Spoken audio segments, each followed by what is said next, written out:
All right. So I got Mike on here with Crooked Brow Outfitters. Got to know Mike a little bit. Kind of worked something out. We got a couple good tags, and he's going to go through everything, what to expect. And again, this is Mike. I'll just let him get to going, and we'll just roll it. So first thing I want to say, obviously, is thanks for joining us, Mike. Thanks for giving us the opportunity to auction off some of your hunts. I'm excited to kind of follow along, see how the guys do, the winning bidders do. So first question I got for you would be kind of how long you've been in business, how long you've been a guide, an outfitter, that type of deal. Okay. Yeah, absolutely. First off, thank you for allowing me to do this. And to answer your question, this would be my second year outfitting, but prior to this, I had 6 years guide experience for another outfitter about 30 miles away, also in Northeast Missouri. So, I've been doing it for a little while, and through my guiding experience, I figured out that this is really something I want to do. So that's why I decided to go out on my own and start one up. And last year went really well. So I went out on last year's kind of a trial. So I went out on a limb, and I'm going all in this year. I'm thinking we have around 3,500 acres, and it's prime hunting land. I built a new lodge, so which I'm sure we'll touch more on here in just a little bit. If you have other questions. Yep, that's pretty sweet. As far as you mentioned, kind of where at in the state, what would be kind of a local town or the nearby facilities? Okay, so where the lodge is located is in LaBelle, Missouri. It's about 45 miles from both Illinois and Iowa. The closest bigger city that you could maybe get stuff from is either Kirksville, Missouri, or Quincy, Illinois. Okay, if somebody wanted to fly in, where would you advise them to fly? So what I'm doing for free is if somebody can get either a connector flight from St. Louis to Quincy, Illinois, we can pick them up from that airport for free. But if we have to go pick them up, the closest major airport is St. Louis, Missouri. And we're picking people up there for, it ain't much, it's a small fee just to pay for the fuel and the time to go pick them up. But arrangements can be made if that's the case. Okay, perfect. So when you pick these guys up, or they drive in, or whatever it may be, what kind of accommodations facility are they going to be looking at when they get on site? Okay, so like I said, just this year I built a brand new, it's a 40 by 60 house. It's 2 stories. It's got 6 rooms. So I'm doing 2 beds per room. So it can house up to 12, but I'm keeping the camps at a 10-person maximum.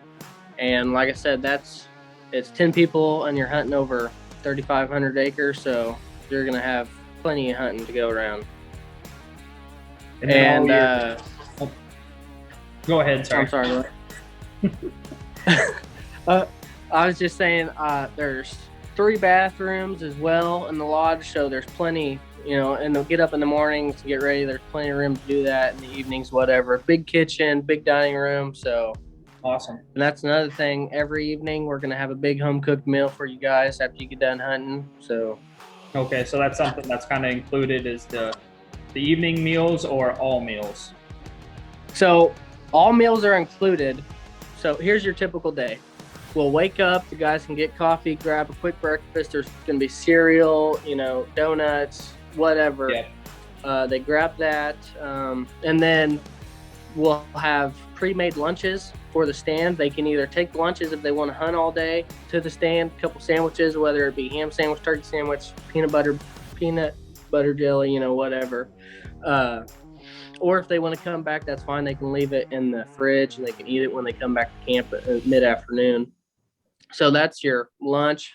And then, like I said, every evening we'll have a different home-cooked meal. We'll all sit down together, talk about the day, all the big bucks we saw, and all that.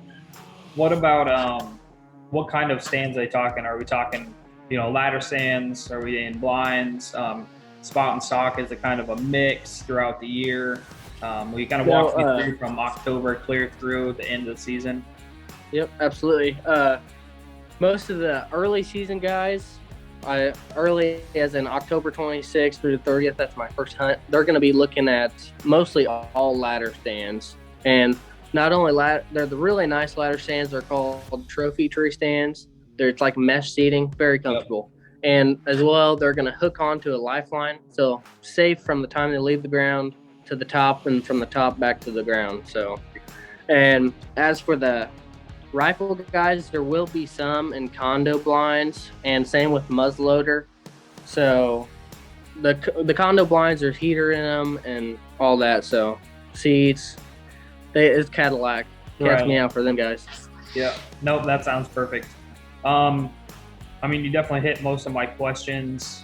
The other one I had would be kind of someone wants to bring, we call it observer, someone to hunt with them, or at least come stay with them, kind of maybe do a film in, that type of thing. Mm-hmm. Is that okay? Is there going to be a kind of an extra fee? Obviously, you guys can work that out. Even if someone wanted maybe to hunt, is that a possibility as well? Yeah, absolutely. If they have someone that wants to come hunting, we can for sure work something out. As for the observer, cameraman, whatever the case may be, I do have a secondary lodge where if they're fine with staying there and paying the small fee, extra fee for the secondary lodge, we can work that out.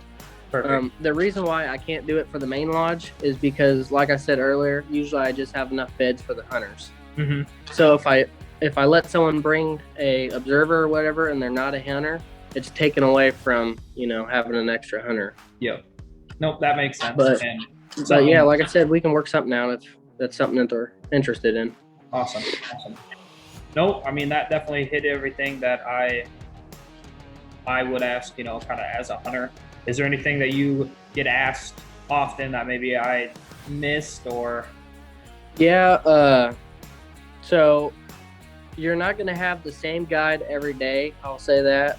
And you're not going to be hunting in the same tree stand every day either. We hunt, we have about 80 stands out. We hunt based off the wind, whether the hunting pressure is and everything off that. So one guide for 3 hunters is what it is. And each day you may have a different guide, but what we do is we sit down every night together and we discuss what the best 10 stands are for, that evening. We'll put the 10 guys in that stand and it's random, how the stands are. No guys in a better stand or nothing. So perfect. That's something I get asked all the time. And as for the week, like I said, it's food, guide, lodging, all that included. The guide, he'll gut, cape, debone your deer for you. All that's included. So awesome.